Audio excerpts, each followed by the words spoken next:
Ah bon? Elle est un peu cassée là. Ah bah alors. Elle s'est dit parce que ce week-end, Ouais. La prise de poste se fait de manière échelonnée. Pendant qu'un soignant réalise des transmissions avec l'équipe de nuit, les autres membres de l'équipe du matin arrivent et se changent au vestiaire. Les horaires dépendent du planning et des tâches à effectuer. Aujourd'hui, je prends mon poste à 7h30 parce que je suis en journée ménage. Voilà. Mais habituellement, c'est ou 7h moins le quart ou 7h15. La tenue et les chaussures sont réglementaires.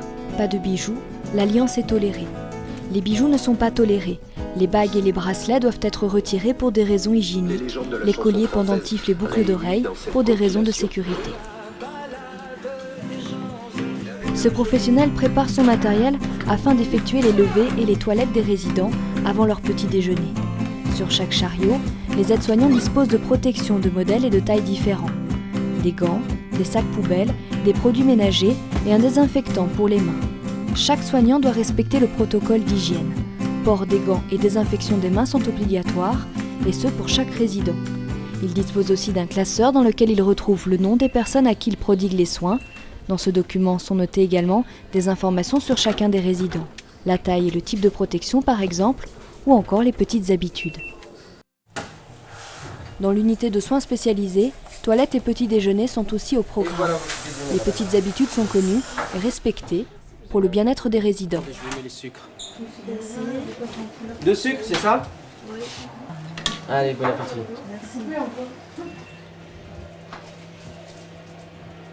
Lavez bien les yeux, s'il vous plaît. Voilà. Les yeux, madame. Et derrière les oreilles. Voilà. Les oreilles. Voilà, parfait. C'est bien. Allez, voilà. Donnez-moi le gant. Merci. Je vous laisse sécher. Tenez, essuyez-vous le visage, madame.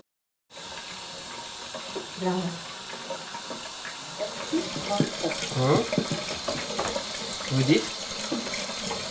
Tienne bien? Oui, tienne bien. Merci, vous êtes gentil. Allez, je vous. Oui, vraiment.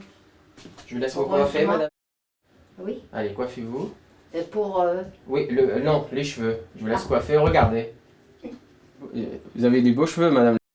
Vous trouvez, heureusement qu'il y ait ça et que le bout de... Voilà. Attendez, je fais derrière. Attendez, je vous aide. Hein. Ah, vous savez tout et voir, vous êtes merveilleux. Hop. Je vous laisse me regarder. Oh oui, une beauté. Vous avez de la chance, mon Dieu. Je vous laisse mettre votre gilet. Tenez. Enfin, c'est pas le fait de faire bien la toilette, oui, mais plus important, moi, ce que je trouve, c'est la communication, de parler avec le résident, travailler avec des êtres humains, c'est pas devant les machines, quoi. Chacun a son rituel. Pas tout le monde pareil, hein, pas tous les résidents sont pareils. On essaie au maximum de préserver ça.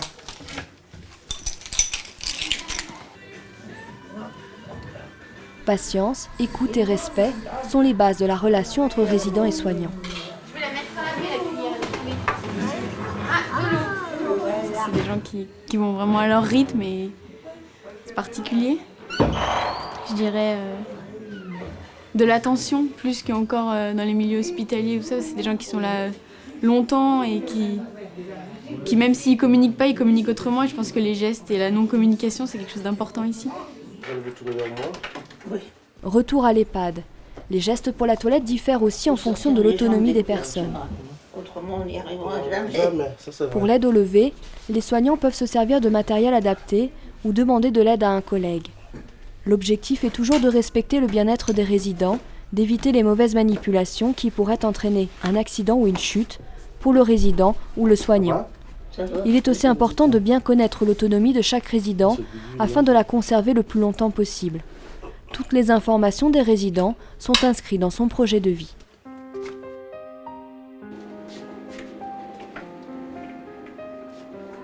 Le moment de la toilette reste intime et parfois délicat, d'où la nécessité de s'adapter à chaque résident, mais aussi de verbaliser les actes et de communiquer avec le résident. Est-ce que vous voulez faire, vous? Est-ce que vous voulez vous nettoyer le visage? Est-ce que vous pouvez faire? Est-ce que vous voulez faire? On essaye ensemble? Allez-y. Allez-y, on frotte.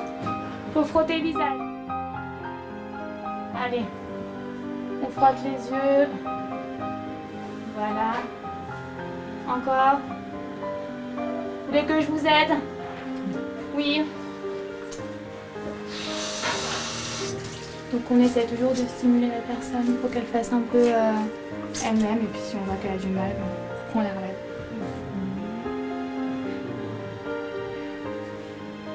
Ça vous fait du bien? Oui. C'est vrai.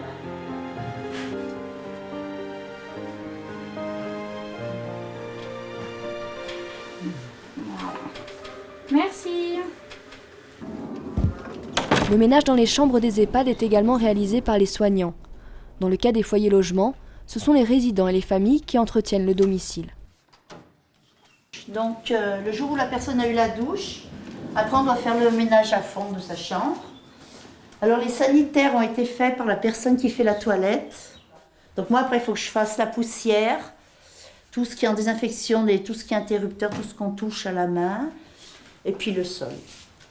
Et les vitres évidemment, éventuellement si elles sont, parce qu'on les fait quand même pas toutes les semaines. Une fois par mois, un ménage complet est assuré par le personnel pour les foyers logements. En cas de besoin, si une aide ponctuelle est nécessaire, il est possible de faire appel à une aide extérieure. Suzanne. Oui. Ginette. Oh oui, ça, je m'en doutais, ça. Oh, Attention Marcel. Et Louise. Ferme les yeux. Gauche, droite, gauche, droite, gauche, droite, gauche. Ou alors chansons et musique pour les autres, une animation assurée par l'un des soignants. Que je danse dans vos bras. Ah oui, je suis là de fois. En EHPAD, les résidents sont accompagnés vers la salle de restaurant.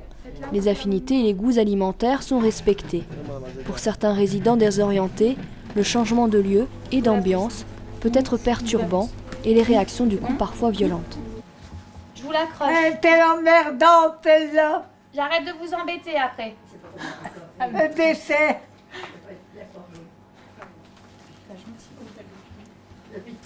Vite. Les soignants se doivent de garder leur calme, de passer la main à une autre personne ou de différer l'acte en cas de besoin. Certains résidents vont pouvoir manger seuls. Pour d'autres, il faudra un accompagnement tout au long du repas. Pour tous, il faudra être attentif au risque de fausse route. Il n'y en est pas assez. Vous avez encore un peu de rouge. Ça vous plaît? Non. Que les légumes, hein, il semble bien. Hein. Alors, Madame Guérini. Quelqu'un de l'ascenseur. Après le repas, les résidents ont le choix d'aller faire la sieste ou non. En cas de sieste, ils sont accompagnés dans leur chambre. Leur protection est changée et les soignants les aident à se mettre au lit si l'autonomie de la personne ne lui permet pas de faire cet acte seul.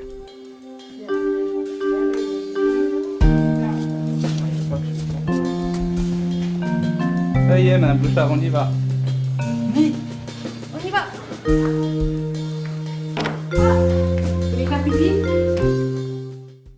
Puis vient pour l'équipe un moment important, les Aujourd'hui, transmissions. j'ai madame rien mangé. C'est à ce moment que les équipes du matin et de l'après-midi échangent autour de nombreux sujets. Traitements médicamenteux, comportement des résidents, problèmes dans les équipes. On a un petit souci là, quand je reviens pour manger avec les dames, ça va pas. Hein. Ah, faut le remettre alors. Ah ouais. On avait fait un essai. Oui, on a essayé plusieurs fois. Mais C'est aussi à ce moment que certaines décisions sont prises. On ajuste, on adapte sans cesse pour le bien-être des résidents. Il l'a débloqué tout seul?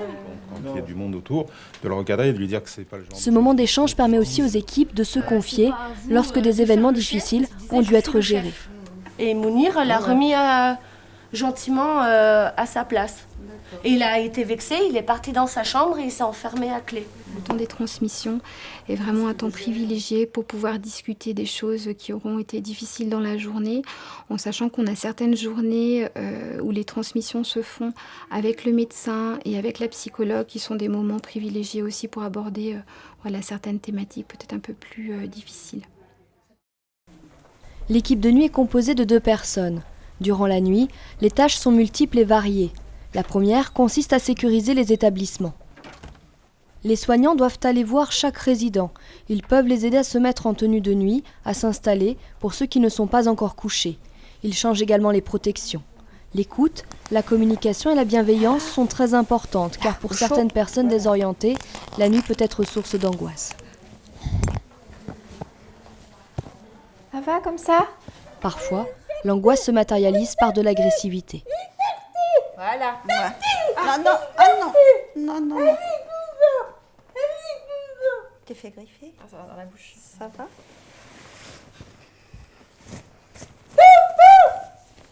On va juste vérifier votre protection et vous installer. Ça va, Nadège? Oui, ça va. Ouais. Une fois ce premier tour réalisé pour l'EHPAD et le foyer logement, l'équipe doit s'occuper du ménage et de certaines parties communes.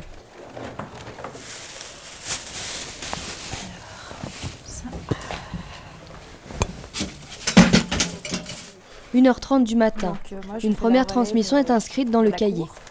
Ce qui s'est passé jusqu'à maintenant. On note si les résidents dont on va voir à la cour, on marque s'ils dorment, s'ils sont réveillés. Et autour du matin, pareil, on marque s'ils sont réveillés par rapport à leur sommeil, s'il est perturbé ou pas, ou s'ils dorment bien. Voilà, donc là je note. Et puis après, je note ce que j'ai fait dans la nuit. On est passé, on a fait notre tour. Voilà, rien de spécial pour le moment, pas de sonnette à la cour. Si l'ambiance de travail la nuit est bien différente de la journée, les attentes et les qualités humaines auprès des personnes âgées restent les mêmes. Écoute, bienveillance, bientraitance et respect de la personne.